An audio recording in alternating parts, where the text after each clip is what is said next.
यदि हम कैलकुलेशन अच्छी करना चाहते हैं, कैलकुलेशन पर पकड़ बनाना चाहते हैं, तो हमें प्रतिशत टॉपिक बहुत अच्छे से आना चाहिए।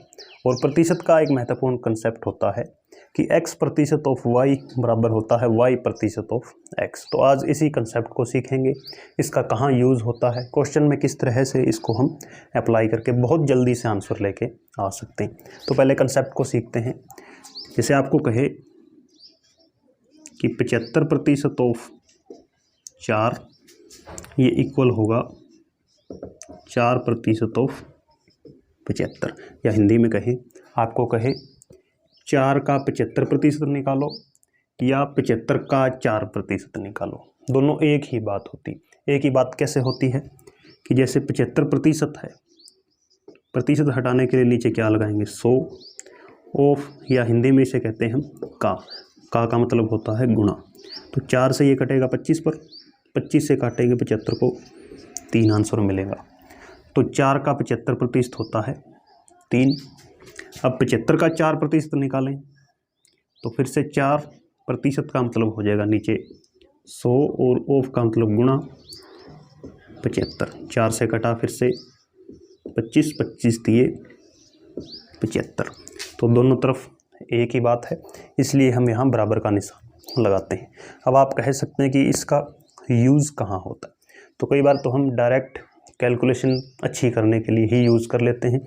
जैसे आप कोई इक्वेशन सोल्व कर रहे हैं और आप वहाँ पर पहुँच जाएं 16% ऑफ 25, आपको कहे 25 का 16% निकालो, तो 16% हटाकर नीचे 100 लगाएंगे, या हम 16% की फ्रैक्शन बनाना चाहें तो मुश्किल हो जाता है।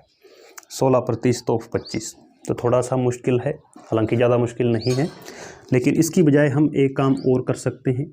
हम इसको ऐसे लिख लेंगे 25% ऑफ 16।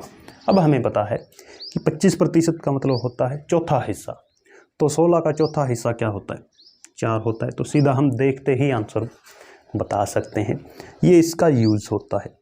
अब ये तो चलो हमने इजी एग्जांपल दिया है, एक हम टफ एग्जांपल लेते हैं, या जो क्वेश्चन एग्ज़ाम में पूछे जाते हैं उसको हम चुटकियों में कैसे सोल्व कर सकते हैं, वो क्वेश्चन देखते हैं। अब जैसे हमें ये स्टेटमेंट दे दी कि 25% ऑफ 110 प्लस 11% ऑफ 250, इनको जोड़ेंगे तो क्या वैल्यू आएगी। तो सीधा सोल्व करने की हमें आवश्यकता नहीं, अलग अलग एक तरीका जो हमने अभी सीखा है इसका यूज़ कर सकते हैं। तो पहले तो हम इसको एज इट इज़ छोड़ देते हैं। 25% है 110 का प्लस 11%, और ये है 250। अब 250 है और इधर 25 है, तो 250 को हम लिख सकते हैं 25 गुणा 10। 250 को हमने ब्रेक कर लिया है, तो एक स्टेप तो ये हुआ। उसके बाद 110 प्लस इन दो के बीच यदि हम देखें तो ये क्या है, 11% ऑफ 25 है। इसको हम लिख सकते हैं, जो हमने अभी कंसेप्ट सीखा है, क्या लिख सकते हैं कि 25% को हम बाहर लिखेंगे, 11 को अंदर ले जाते हैं, और गुणा में 10 पड़ा हुआ है। अब ये यहाँ पर 25% 110 प्लस और 11 दाएँ हो जाएंगे 110। अब हमारे लिए क्वेश्चन काफ़ी इजी है कि 110 का 25% और 110 का 25%, तो 25% चाहे कॉमन ले लो चाहे 110 कॉमन ले लो, दोनों एक ही बात है। तो 25 या हम जोड़ देते हैं, 25 और 25 क्या हो जाएंगे, 50% किसका, 110 का।